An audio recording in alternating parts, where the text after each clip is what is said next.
ওড়িশার একটা famous street food হলো দই বড়া। এই দই বড়া কিন্তু আমরা সাউথ ইন্ডিয়ান রেস্টুরেন্টে বসে অনেকখানি দই দিয়ে যে বড়া খাই এটা কিন্তু সেটা নয়। এই দই বড়াগুলো হলো একটা হাঁড়িতে একটু পাতলা দইয়ের জল করে বড়াগুলো ভেজানো থাকে। এবারে যখন ওটা পরিবেশন করে তখন 5-6টা বড়া নিয়ে একটা প্লেট তৈরি হয়। এবার ওই 5-6টা বড়ার উপরে ঘুগনি আর আলুর দম দেয়। এবার তার মধ্যে জিরে গুঁড়ো, লঙ্কা গুঁড়ো এইসব মশলাও দেয়। এবার তার উপরে দই দেয়। দই কেউ পাতলা দই দেয়, কেউ ঘন দই দেয়, এবার কেউ পুদিনা চাটনিও দেয়।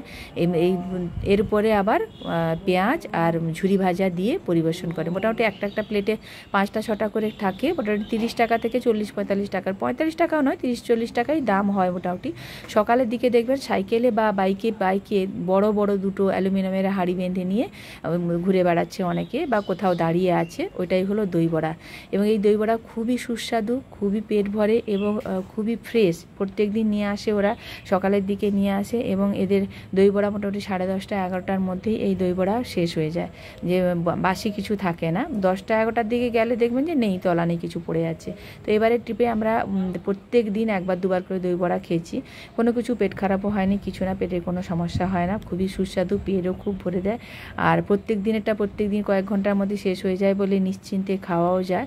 তো অবশ্যই পুরী গেলে, পুরী, ভুবনেশ্বর বা কটকের রাস্তায় দেখতে পেলে এরকম দই বড়া অবশ্যই ট্রাই করবেন, খুবই সুন্দর খেতে।